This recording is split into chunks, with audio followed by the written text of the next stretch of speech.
नमस्कार, स्वागत है आप सभी का हेडलाइंस इंडिया न्यूज नेटवर्क में और मैं हूं आपके साथ दीपक चौबे। वाराणसी के आदमपुर क्षेत्र के छित्तनपुरा इलाके में आ चुके हैं और यहां पे एक ताजिया नजर आ रहा होगा जो कि खूबसूरत सा ताजिया है और यह ऐतिहासिक ताजिया है जो कि सजा तो है परंतु उठता नहीं है। इसी की सच्चाई जानने आज हम छित्तनपुरा इलाके में आ चुके हैं जो ताजिया के पूरी चीज़ों का देख रेख करते हैं। इनसे हम सीधी तौर पे बातचीत करेंगे कि क्या कुछ इनकी विशेषताएं हैं जो ताजिया बनी है इतनी खूबसूरत और किस किस धातु से बनी है, किस किस चीज़ों से बनी है और बनी है तो उठती क्यों नहीं है। सर आपका स्वागत है।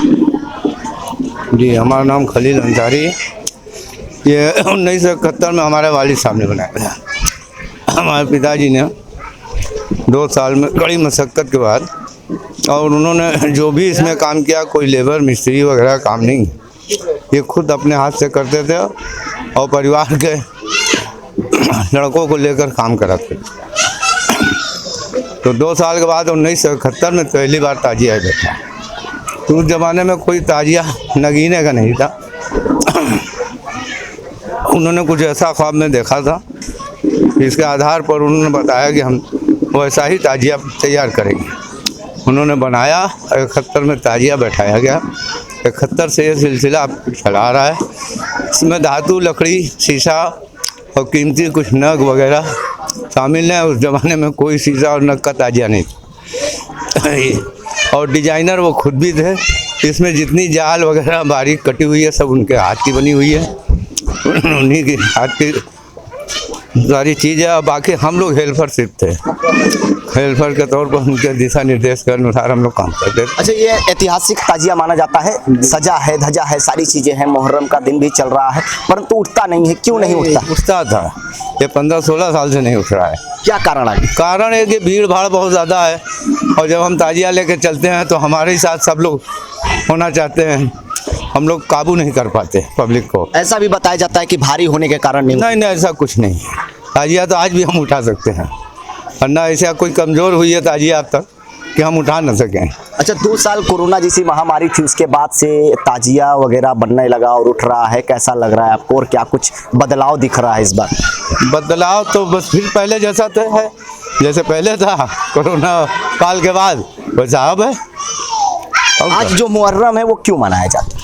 मुहर्रम तो ये कोई त्यौहार हमारा नहीं है, गम का दिन, गम का त्यौहार है और इमाम हुसैन की शहादत मनाई जाती है।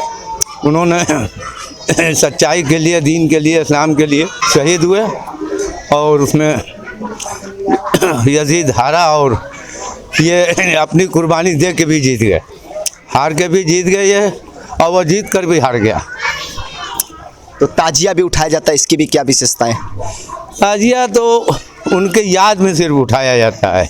विशेषता तो बस इतनी है कि एक साल के बाद इस जो डेट आती है मुहर्रम की 10वीं तारीख, तो उनकी याद ताज़ा हो जाती है, लोगों के दिलों में, दिमाग में नौहा खानी पड़ी जाती है, कुरान खानी पड़ी जाती है और गम के हिसाब से सबको मनाना चाहिए, न कि हुल हक्कड़ से ताजिया का कोई इस तरह से एहतमाम किया जाए जिससे कि ताजिया की बेहरमती हो या उसका कुछ नुकसान हो या कोई उंगली उठाए।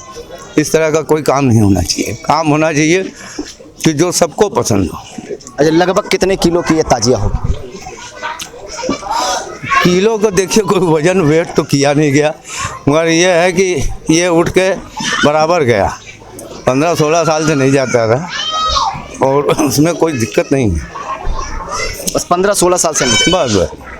तो आप सब सुन रहे थे, जो ये ताजिया है वो करीब करीब 15 से 16 साल से रुका हुआ है, सजा तो है परंतु उठता नहीं है। ये ऐतिहासिक ताजिया भी माना जाता है छित्तनपुरा का, जो कि आदमपुर क्षेत्र में है। और सारी तमाम जानकारी एक बार कैमरा पर्सन दिखाएं पहले। ये ताजिया की जो खूबसूरती है ये बहुत ही ज्यादा ऐतिहासिक माना जाता है छित्तनपुरा का यह ताजिया।